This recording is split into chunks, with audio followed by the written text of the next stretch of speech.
Assalamualaikum warahmatullahi wabarakatuh.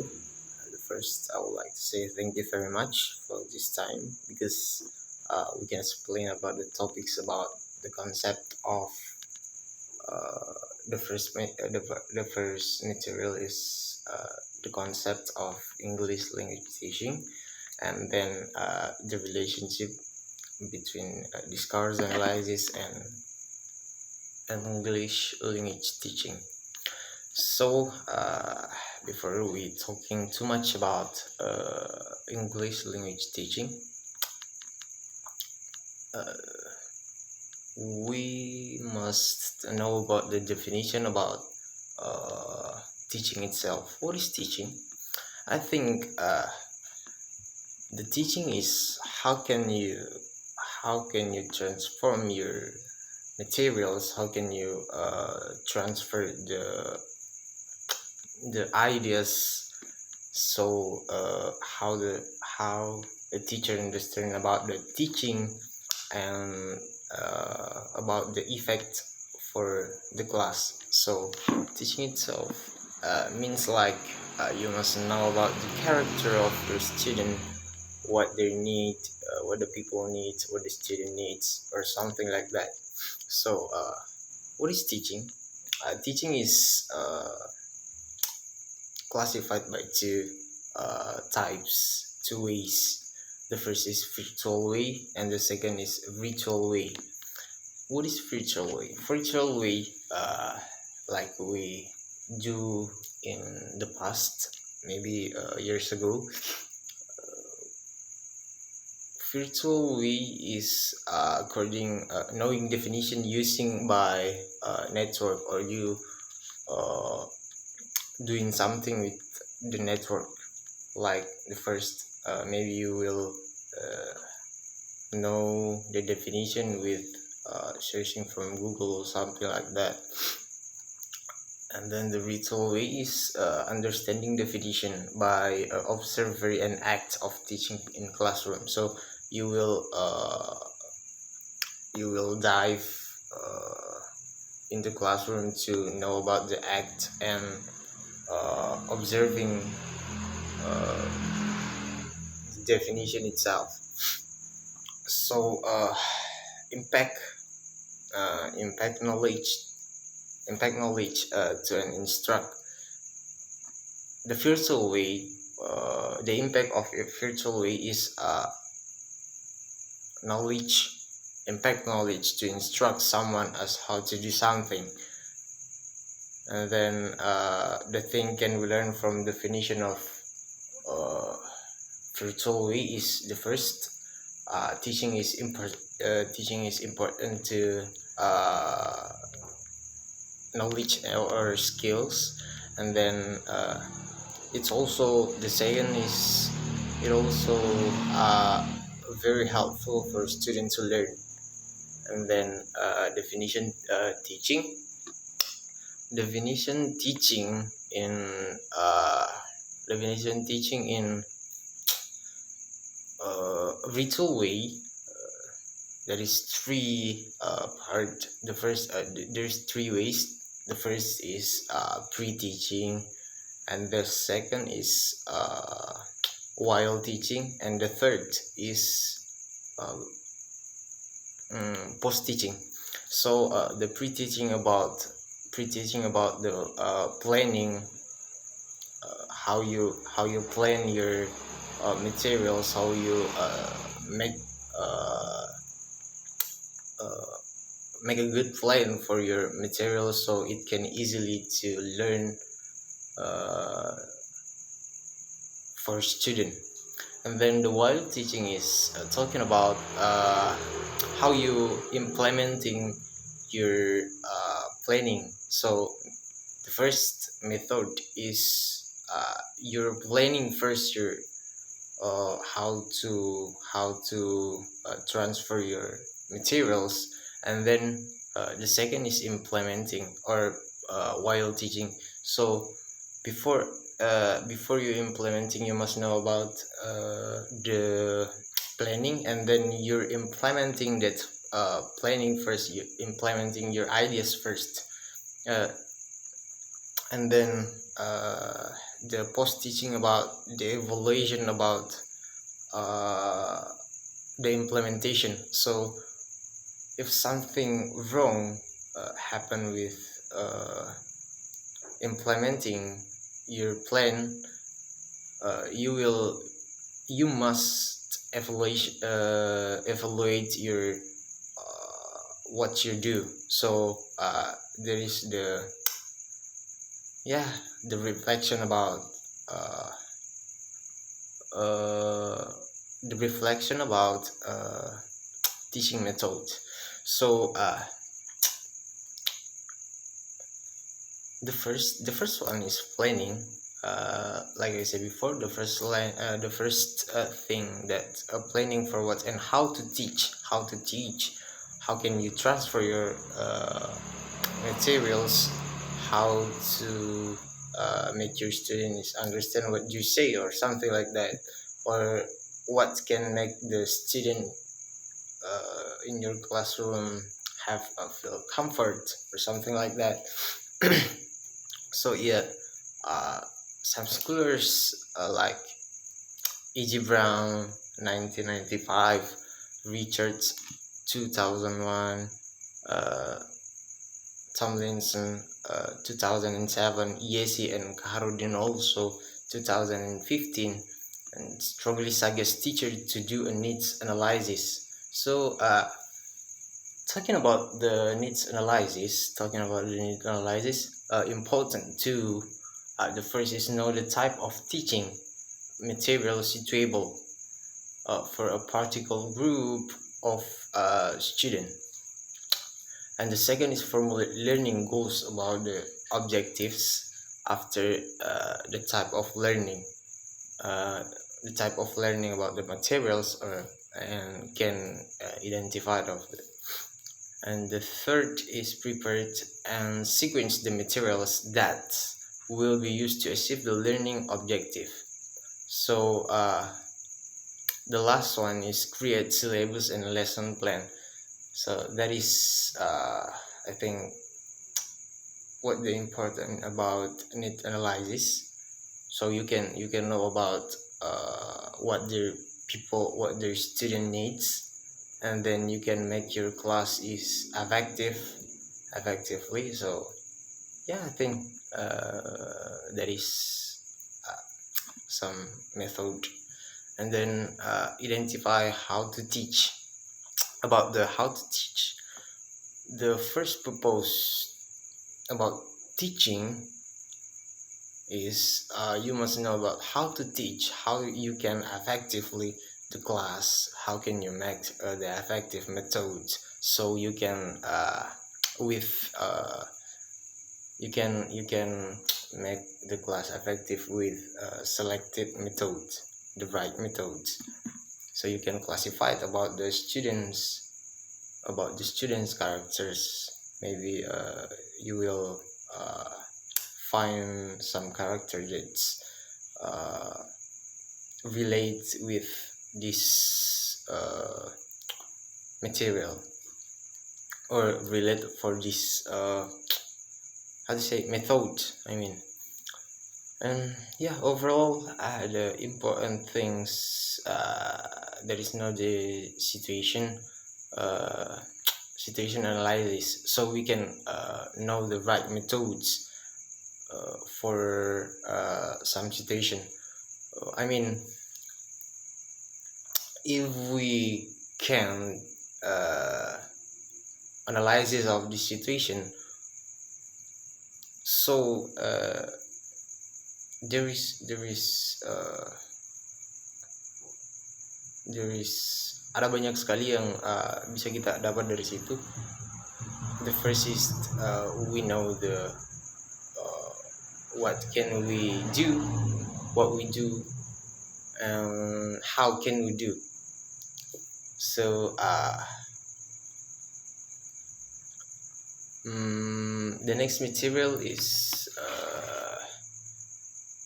it also talking about the teaching. What is English language teaching?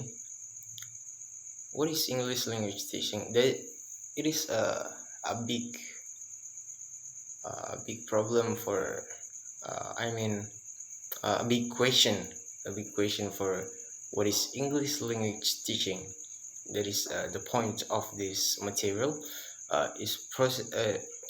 English language teaching is process to imparting skill and knowledge to a group of students when the English is not the mother tongue.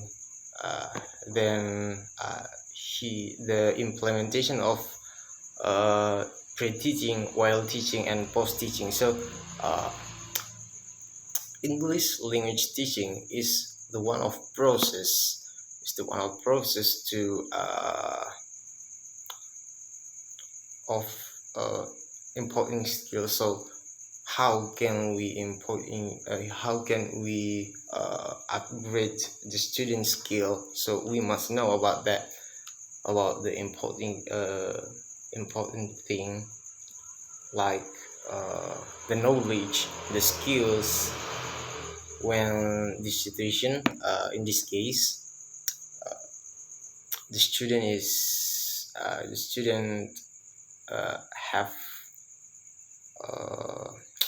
when the English is not the mother tongue of student. So I think that's about the English language teaching. So the next question is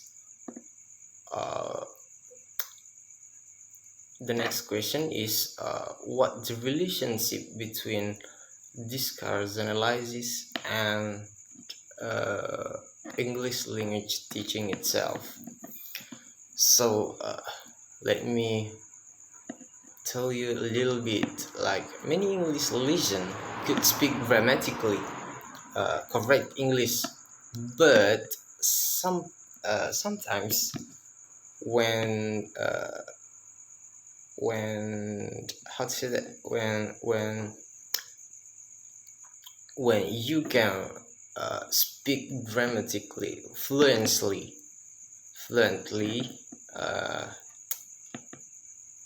there is, but you fail in speaking naturally, like you speaking with your ideas, your own ideas. In some, for example, for in debate, you must quickly search your ideas, quickly found your ideas. So meskipun kita lancar sekali untuk berbahasa Inggris dengan grammatically, maksudnya kita lancar dalam grammatically-nya, is correct with the grammatically, but if we don't have the skills in speaking, or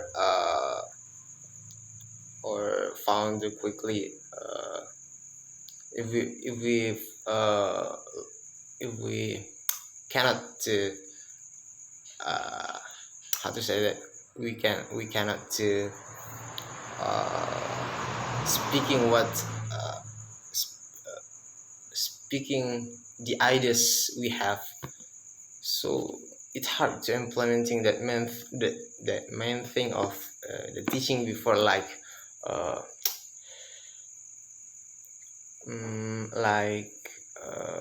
pre-teaching, while teaching, and post-teaching. Like I said before, that is the important things in the main problem in teaching. So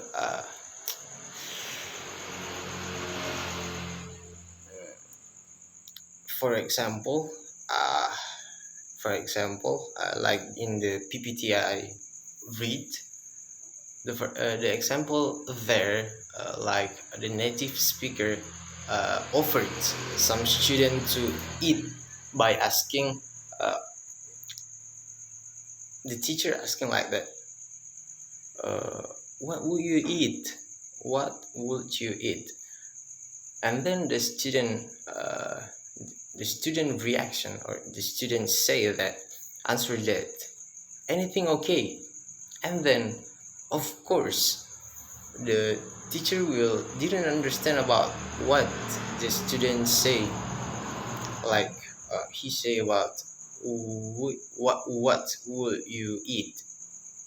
So the student's answer is everything okay. I think it's uh, uh, maybe the student is have good grammatically of language. They have good grammatically of course is correct, but uh, I mean it is don't relate each other, like uh, it can make a misunderstand. So the purpose of teaching is make it clear, make it your uh, make it your idea is, for example, if you want to share your ideas, you must